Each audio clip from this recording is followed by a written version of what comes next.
Welcome to Run, Thrive, Survive podcast. I'm your host, Sierra Carter, and here we will untangle the madness of our health by understanding our mind in action.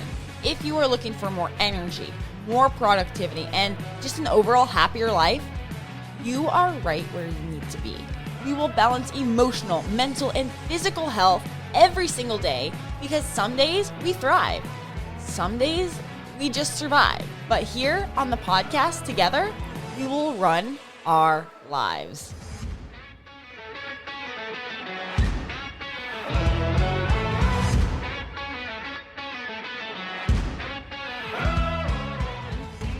Welcome, Eric, to the podcast. I'm super happy to have you here. We met over at the podcast movement, and we really hit it off with our love for running. So I want to welcome you to the podcast. How are you doing today? Thanks, Sierra. I'm doing really well. We're having some good weather. We live in Kansas City, and we're having some good weather. And so been out for a run already this morning, and it was a little bit humid, but the temperatures are down from what they were a week ago. So it's a great day.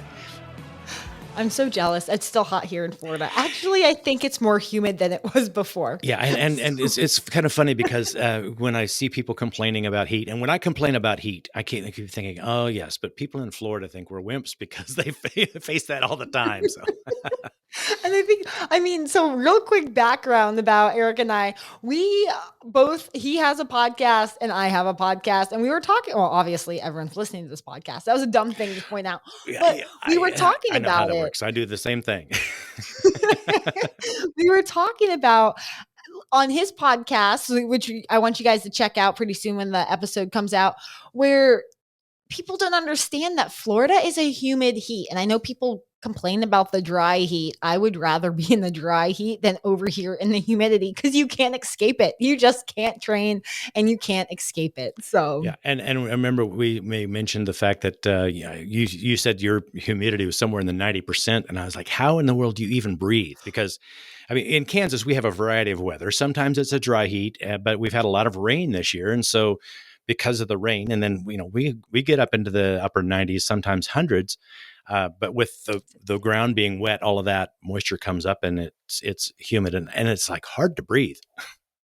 I was going to pull it up right now here in Florida. It's 76% humidity, which is actually kind of low. That's low for Florida. Yeah. But it feels like 102 outside. Mm-hmm. So it's like 88, but feels like 102. So that's just about where I'm at. It's about 1:15, it's the afternoon. We should not be out running. So well, and we had heat advisories because that's the other thing that I started thinking about is this heat advisory because the heat index was going to be up like 110. And I'm like, do they even give heat advisories in Florida? Because it's like you just kind of expect that. But yeah, I went out and run. I think the heat advisory was 115 was the heat index, and I was like, oh, I probably should do some heat training. And so I went out and ran 3 or 4 miles, I think. So slowly. But, right. Oh, yeah. You got to slow down. Yeah. Got to slow down. So while we're talking about running, go ahead and give us a background of yourself. Like, who are you and how did you start running? And like, what is your podcast about? My podcast is called the UltraMarathon Mindset Trail Talk. So I try to make it like a virtual trail run. When trail runners get together, we just kind of start out introducing ourselves and the topics kind of flow as we go without an agenda. So that's kind of the flavor of my podcast. But I call it the UltraMarathon Mindset because I am a mindset coach. I was trained as a life coach, and I was running my first 100-mile race. And my pacer made the comment on Facebook afterwards that if you want to know the mental side of running, you should look this guy up. And I'm like, wow, I've been trying to get traction as a life coach. I said, the mindset of an ultramarathon running that far is the same kind of mindset you need to change your life because that's what I did. A lot of the limiting beliefs I had, I was working on before I became a runner, before I started running. And so I was able to incorporate those kinds of mindset tools that I used to break through some of my limiting beliefs that I'd had for years, and bring those into ultra running, and allowed me to run what people think are crazy distances. How far are those crazy distances while we're on the topic? So far, my craziest distance is 100 miles. My first attempt at running 100 miles, I made at 84.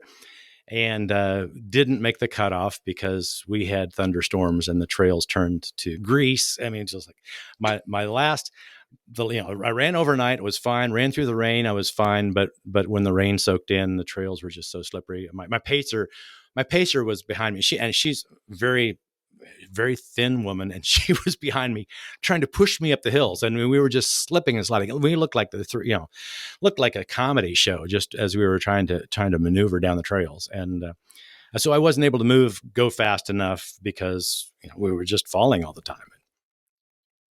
So let's start at the beginning, because I love this story, or I love the fact that, 84 miles, no big deal. Like, I signed up for an ultra, no big deal. Like 100 miles, no big deal. Literally, it is all your mindset. So I want to take a step back, and I want you to walk us through, how did this start? How did the mindset work start? How did the running start? Have you always been this way? How did the ball roll? Short answer, no, I have not always been this way.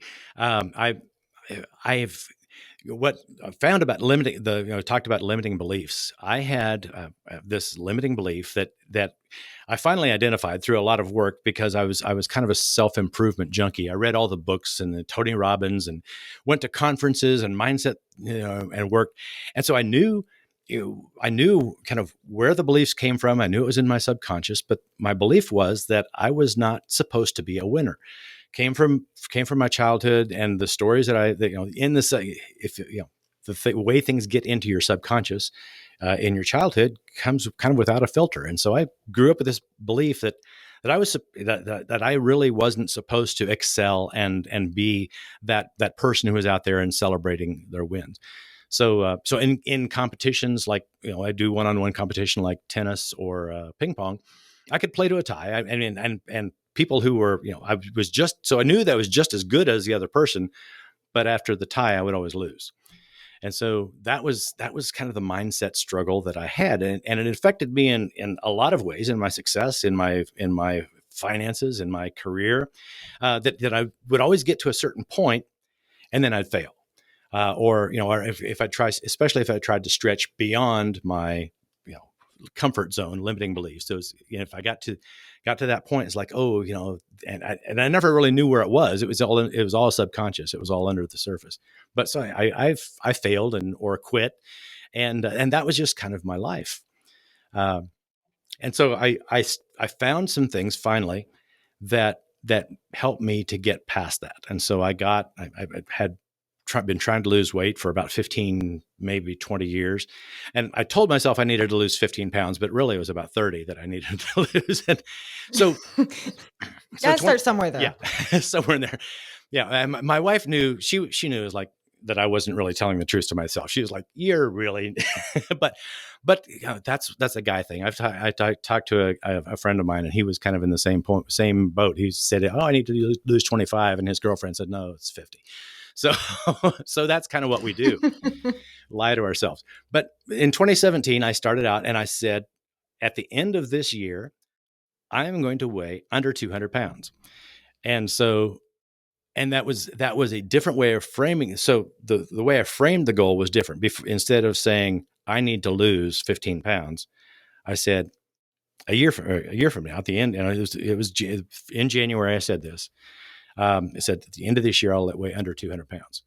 And the weight started coming off, and I started changing my habits. I started transforming myself. Now I wasn't running, but I was getting the weight off. I was doing some things to get in shape, started riding a bicycle. So those mindset beliefs started